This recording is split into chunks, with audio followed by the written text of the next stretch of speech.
Hi, this is Paul Hoppy, also known as Giant Buddha at the tables and in the forums. I'm a fixed limit coach for DragtheBar.com. This is a video we're happy to make available for free to all Cards Chat members. It's the first in a series of 28 Hand of the Day videos that I recorded during my Grindathon.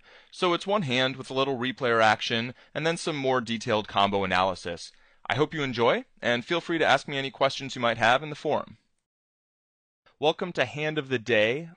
This is day 1, March 15th, 2010. Now it's about 5 in the morning on March 16th. My days kind of go from one to the next. And without further ado, we'll get right into the hand. Here I have King 4 suited on the big blind, in the big blind. And the button opens. I believe this is a tag. I don't have any stats here. I guess I could put up some stats. Forget it. Take my word for it. Here's a tag who I believe plays pretty well from what I know. And I'm going to defend with a call. I could consider 3-betting, but I don't really think I'm going to fold out a whole lot of equity post flop, not fold a ton of king highs, certainly not a bunch of ace highs post flop. So I just call. The flop comes out 5-3 deuce, giving me an open-ended straight draw, a backdoor second nut flush draw, and king high. And the latter part is what is going to make this hand a little bit interesting. When my opponent bets this flop, if I had a hand like Jack 4, I would certainly check raise. There are a lot of hands I could potentially get to fold if I had Jack 4 that I would be interested in getting him to fold. For instance, Jack high, better Jack high than the nut low Jack high, Queen high, some King high perhaps.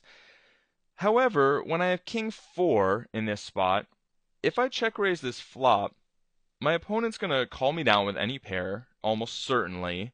Ace high is never going to fold the flop, and it's never going to fold the turn because it has a gut shot, no matter what comes. Now, once it gets to the river, it's almost definitely going to call the river, unless perhaps the 6 comes off, which would be the river that I want him to call anyway, so that doesn't really do me any good. So there are very few hands that I can get him to fold that actually beat me.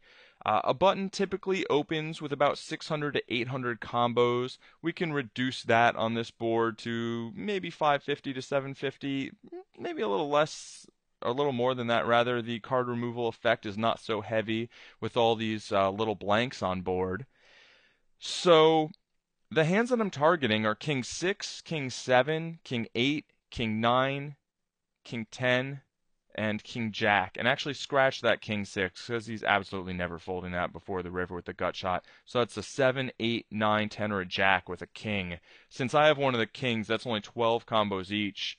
So that amounts to 60 combos, which is likely less than 10% of his range. So getting him to fold less than 10% of his range, and really only possibly folding that much of his range, is not going to do me a whole ton of good. Now, I do have a strong draw, so I don't actually need him to fold a whole lot of the time, but I think that's a really narrow range that I'd be targeting. Compare that to if, say, I had that Jack 4 I was talking about, then I could get him to fold Queen Jack, Queen 10, Queen 9, Queen 8, maybe he opens Queen 7.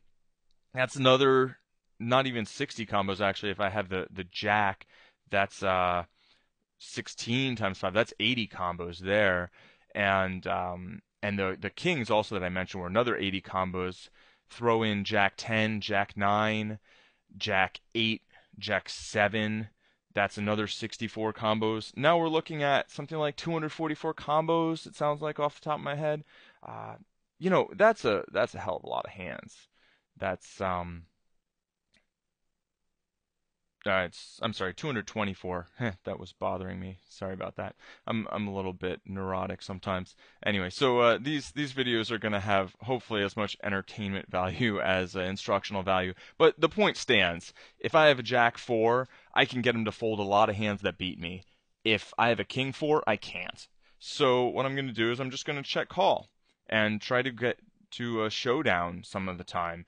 Try to get there cheaply. Now my check calling range on this board may have some deuces. I might actually check raise those. I might check raise some aces, but I could have hands like ace 6, ace 7, ace 8. And, this King 4 hand, maybe a King 6.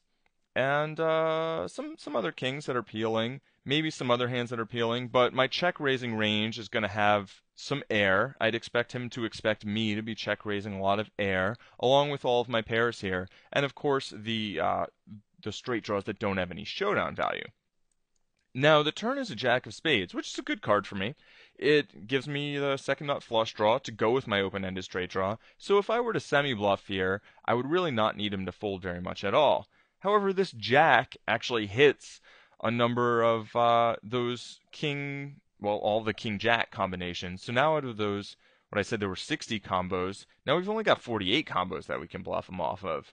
So that's an even smaller part of his range. So I really don't see any value in semi-bluffing here.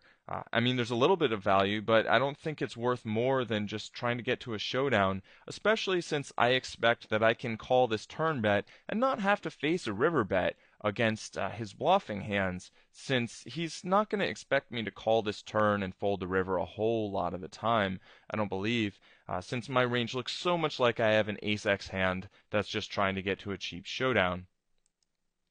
And what I do is call, and then the river's a jack, and I check it to him, and I'm actually planning to fold this river. We'll get to that in a moment when I'm going to pop up Flopzilla. However, the important thing here is that I'm not check folding my whole range. I'm probably check calling some ace-x hands. If I have any twos, I'm certainly check calling those. So we're going to look at how this check fold here on the river would not really be exploitable. In addition to that, looking at it from me trying to exploit him perspective, I don't really expect him to barrel off here with a lot of air, since it's just such total bricks hit. I mean, jack and a jack. If I didn't fold the first jack, why does he think I'm going to fold the second jack a whole lot of the time? My range doesn't have a lot of just total air at this point. The jack kind of hit his range. I mean, really, what is he hoping to fold out by betting this last jack? So I expect him to check back and just give up a lot here, which I think is a good play. I mean, I think that's what he probably should do. And he does check back with Queen 10, which is the next best thing to my King 4. I get to take it down. And, it's kind of fun winning a pot with King 4, just calling a couple streets. But more importantly, I believed it was the best exploitive play in that situation. And we're going to take a look at sort of the balance of the play as well. That's it for part 1. Check out part 2.